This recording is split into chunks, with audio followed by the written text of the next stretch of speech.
జిల్లా భారతీయ జనతా పార్టీలో క్రమశిక్షణ కలిగిన కార్యకర్తగా నాపై నమ్మకం ఉంచి నన్ను వైఎస్ఆర్ కడప జిల్లా ఎస్సీ మోర్చా అధ్యక్షులుగా నియమించిన పెద్దలకు నాయకులకు నా హృదయపూర్వక ధన్యవాదాలు తెలుపుతూ నా నియామకానికి అండగా నిలిచిన రాష్ట్ర అధ్యక్షులు గౌరవనీయులు పివిఎన్ మాధవ్ గారికి, ఎస్సీ మోర్చా రాష్ట్ర అధ్యక్షులు పడతల సురేష్ గారికి, కడప జిల్లా బీజేపీ అధ్యక్షులు జంగిటి వెంకట సుబ్బారెడ్డి గారికి, రాష్ట్ర వైద్య ఆరోగ్య శాఖ మంత్రి వర్యులు సత్యకుమార్ గారికి, ప్రభుత్వ విప్ జమ్మలమడుగు ఎమ్మెల్యే ఆదినారాయణ రెడ్డి గారికి, రాష్ట్ర అధికార ప్రతినిధి వంగల శశిభూషణ్ రెడ్డి గారికి, రాష్ట్ర ప్రధాన కార్యదర్శి దయాకర్ రెడ్డి గారికి మరియు ఇతర రాష్ట్ర జిల్లా నాయకత్వానికి నా శిరస్సు వంచి నమస్కరిస్తున్నాను. ప్రధానమంత్రి నరేంద్ర మోదీ గారి నాయకత్వంలో పార్టీ సిద్ధాంతాలను జన బాహుల్యంలోకి, ముఖ్యంగా దళిత వాడల్లోకి తీసుకెళ్లడమే నా లక్ష్యం. ఆయన గారిన వర్గాల సంక్షేమం కోసం, పార్టీ బలోపేతం కోసం నా శక్తి వంచన లేకుండా కృషి చేస్తారని ఈ సందర్భంగా హామీ ఇస్తున్నాను.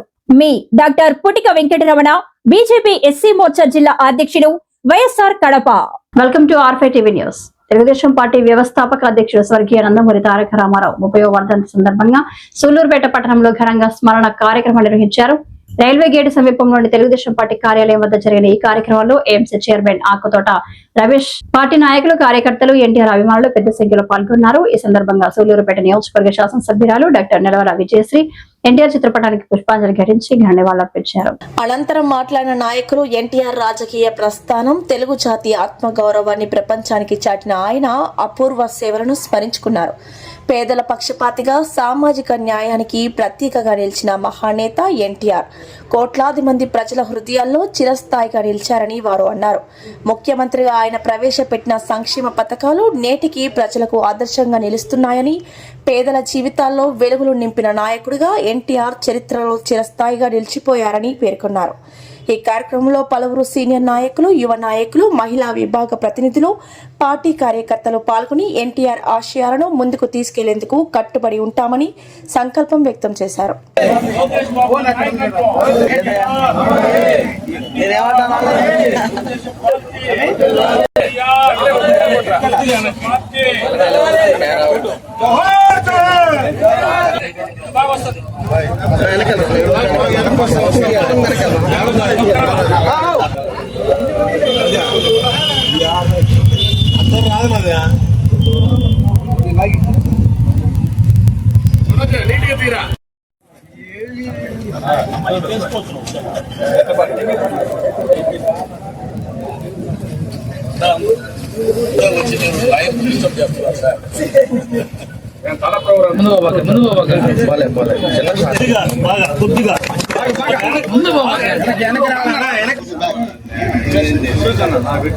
తెలుగుదేశం పార్టీ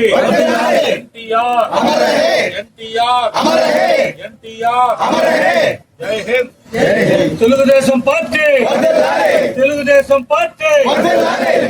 తెలుగుదేశం పార్టీ చంద్రబాబు గారి నాయకత్వం.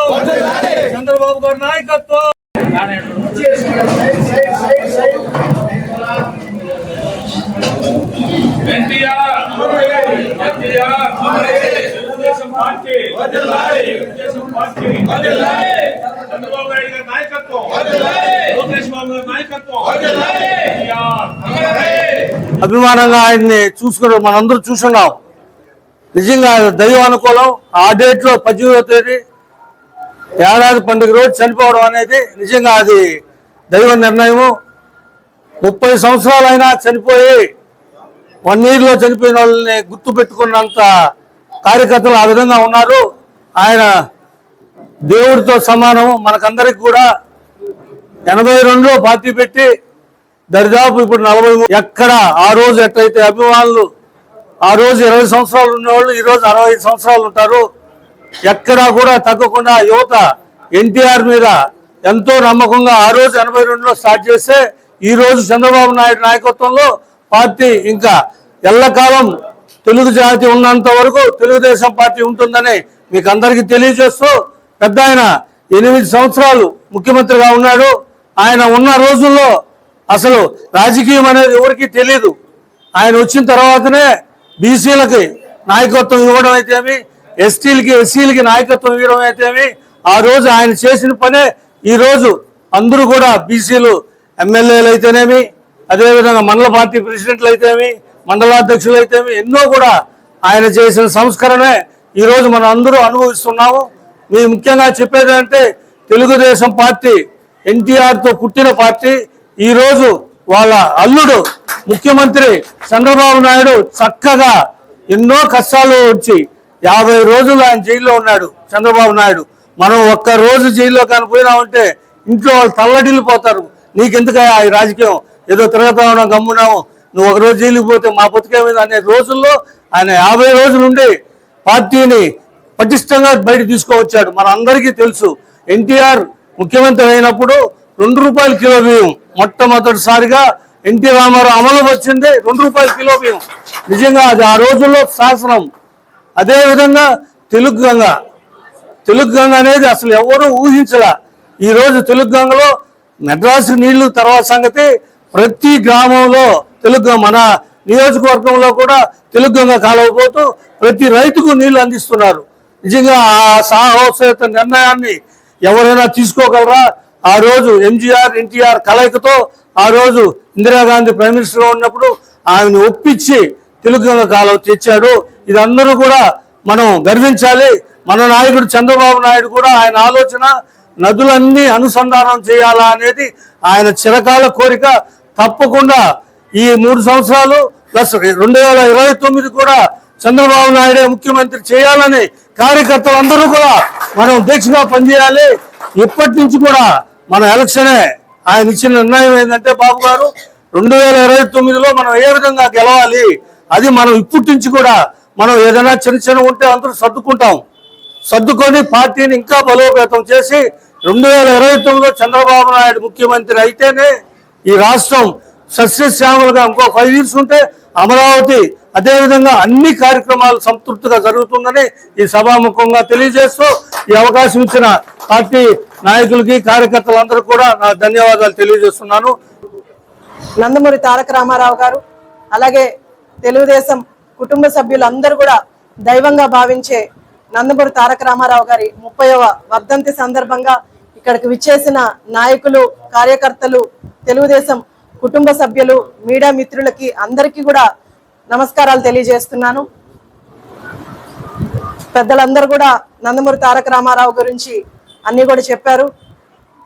అలాగే మన నందమూరి తారక రామారావు గారు మీ అందరికీ తెలుసు, తెలుగు చలనచిత్రంలో ఆయన ఒక ఊపి ఒక పెద్ద నాయకుడిలాగా ఆయన సినిమా రంగంలో ముందుకెళ్లారు. బొమ్మన్ శ్రీధర్ గారు చెప్పినట్టు ఒక కృష్ణుడైనా ఒక రాముడైనా ఎలా ఉంటాడు అంటే ఎన్టీ రామారావు గారు ఫోటోలే చూపించేవాళ్ళు. ఎన్టీ రామారావు గారినే చూసే పరిస్థితి ఆయన చలనచిత్రంలో తీసుకొచ్చారు. అలాగే చలనచిత్రం తర్వాత పార్టీలోకి మీరు పార్టీ స్థాపించి ఒక నాయకుళ్ళ ముందుకొచ్చి పేదలకి సహాయం చేయమని చాలా మంది ఆయన్ని ఇన్సిస్ట్ చేసినప్పుడు ఆ రోజు ఆయన పేదవాళ్ళకి అండగా నిలబడడానికి, ముఖ్యంగా తెలుగు వారి ఆత్మ గౌరవాన్ని నిలబెట్టడానికి ఒక పార్టీని స్థాపించి 82లో తెలుగుదేశం పార్టీని స్థాపించి ఆయన ఎన్నుకున్న రంగు ఎవరైతే మహిళలు ఎంతో పవిత్రంగా చూసే పసుపు రంగుని ఎన్నుకొని, అలాగే ఒక సైకిల్ గుర్తును ఎన్నుకొని ఆ రోజు పార్టీని స్థాపించడం జరిగింది. తర్వాత పార్టీని స్థాపించిన 9 నెలల్లోనే ఆయన పార్టీని అధికారంలోకి తీసుకురావడం ఎంతో గర్వకారణం. ఎందుకంటే అంత అధికారంలోకి తీసుకురావడానికి ఆయన ఎంత శ్రమించారో మీ అందరికీ తెలుసు. నాకంటే ఎక్కువగా మీరందరూ సీనియర్లు కాబట్టి ఎక్కువగా మీ అందరికీ తెలుసు. ఆయన ప్రజల్లో ఉండేవాళ్ళు. బస్ ఎక్కి ఉదయం లేచి వెళ్ళిపోతే ఎప్పుడో ప్రజల్లో ఉంటూ ప్రజల సమస్యలు తెలుసుకుంటూ ఎక్కడున్నారో అక్కడే భోజనం చేస్తూ అక్కడే ప్రజలతోనే ఉంటూ అక్కడే స్నానాలు కానీ ఇవన్నీ కూడా అన్ని అక్కడే తీర్చుకుంటూ ప్రజల లోపలికి వెళ్తూ వాళ్ళ సమస్యలు తెలుసుకొని వాటి పరిష్కారం వైపు అవన్నీ కూడా ఆయన మైండ్ లో పెట్టుకోవడానికి ఎప్పుడు ప్రజల్లో ఉండేవాళ్ళు. అలాంటి నాయకుడు అంత కష్టపడ్డారు కాబట్టే, అంత ప్రజల గురించి తెలుసుకున్నారు కాబట్టే ప్రజల మన్ననలను పొంది ఆయన ఆ రోజు పార్టీని అధికారంలోకి తీసుకొచ్చారు. 7 సంవత్సరాలు ఆయన ముఖ్యమంత్రిగా ఉండి ఆయన ఎంత సేవ చేశారో మనందరికీ కూడా తెలుసు. 2 రూపాయల బియ్యం తీసుకొచ్చి ప్రతి ఒక్కరికి ఇంట్లో వండుకునే పరిస్థితిని ఆ రోజు తీసుకొచ్చారు. అలాగే మాలాంటి మహిళలకు కూడా సమాన ఆస్తిలో సమాన హక్కు తీసుకొచ్చింది మన నందమూరి తారక రామారావు గారు. అలాగే ఇట్లాంటివి ఎన్నో కూడా తెలుగు గంగా ప్రాజెక్ట్ కావచ్చు, ఇలాంటివి చాలా వరకు కూడు గుడ్డ గూడు ప్రతి ఒక్కరికి ఉండాలని శ్రమించిన వ్యక్తి మన నందమూరి తారక రామారావు గారు. ఇలాంటివి ఎన్నో కూడా ప్రజల్లోకి తీసుకొచ్చి ముఖ్యంగా పేద ప్రజల్ని దగ్గరకు తీసుకోవడానికి ఆయన అన్ని ప్రయత్నాలు కూడా చేశారు. ఇప్పుడు దాన్ని ఎంతో సమర్థవంతంగా తర్వాత మన నారా చంద్రబాబు నాయుడు గారు, మన ముఖ్యమంత్రి వర్యులు గౌరవనీయులు శ్రీ నారా చంద్రబాబు నాయుడు గారు ఆయన ఆశయాలన్నీ కూడా ముందుకు తీసుకొస్తూ కార్యకర్తల్ని నాయకుల్ని సమన్వయం చేసుకుంటూ పార్టీని బలోపేతం చేసి ఎంతో సమర్థవంతంగా ముందుకు తీసుకెళ్లిన విషయం కూడా మీ అందరికీ తెలుసు. ఇప్పటికి కూడా కార్యకర్తల్లో నాయకుల్లో ఏదన్నా నిస్సహాయత ఉంటే ఆయనే వచ్చి నాయకులకి నచ్చజెప్పి వెళ్తున్న పరిస్థితులు కూడా మనం చూసాం.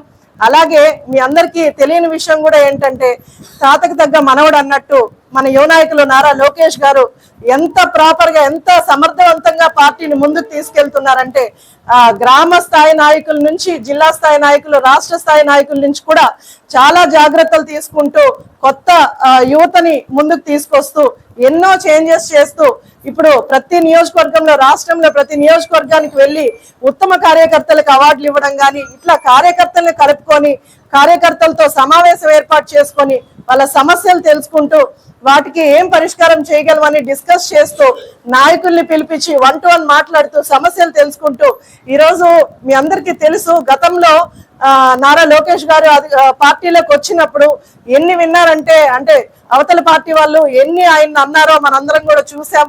ఎక్కడ ఓడిపోయామో అక్కడే గెలవాలి, ఎక్కడ పోగొట్టుకున్నామో అక్కడే నిలబడాలని నారా లోకేష్ గారు మంగళగిరిని అలాగే పెట్టుకొని మంగళగిరి ప్రజల్ని మమేకం చేసుకుంటూ వాళ్ళని కలిసిపోతూ ఆయన ఈరోజు అక్కడ 90,000 మెజారిటీతో గెలిచి అసలు నాయకుడు అంటే ఇలా ఉండాలి అనిపించుకునేలాగా మన నారా లోకేష్ గారు తెలుగుదేశం పార్టీని ఎంతో సమర్థవంతంగా ముందుకు తీసుకెళ్తున్నారు. అలాగే సుధాకర్ రెడ్డి గారు చెప్పినట్టు ఎన్టీఆర్ గారికి క్రమశిక్షణ ఇవన్నీ ఉండేవని అవన్నీ ఈ రోజు నేను నారా లోకేష్ గారిలో చూస్తున్నాను. 9 అంటే 9 కరెక్ట్ గా వచ్చేసి అసెంబ్లీలో కూర్చునే వాళ్ళు. మేమందరం మా కొత్తగా వచ్చిన శాసనసభ్యులు మేమందరం లేట్ గా వచ్చేవాళ్ళం. ఆయన కరెక్ట్ గా 9 గంటలకు ఆయన లోపల అసెంబ్లీ లోపల అడుగు పెట్టేవాళ్ళు. అలాంటి ఆయన చూసి మనం ఇంకా నేర్చుకోవాలి. ముఖ్యంగా మా లాంటి యువ శాసనసభ్యులు ఇలాంటివన్నీ కూడా ఆయన్ని చూసి నేర్చుకుంటున్నాం. అలాగే ఇంకా కూడా ఇక్కడికి విచ్చేసే నాయకులు కార్యకర్తలు అందరు ఉన్నారు కాబట్టి రాబోయేది లోకల్ బాడీ ఎలక్షన్స్ కాబట్టి మీరు చూస్తున్నారు ఇప్పుడు ఇంకా వైసీపీ నాయకులు ఇంకా వాళ్ళకి 11 సీట్లకి వాళ్ళు వచ్చినా కూడా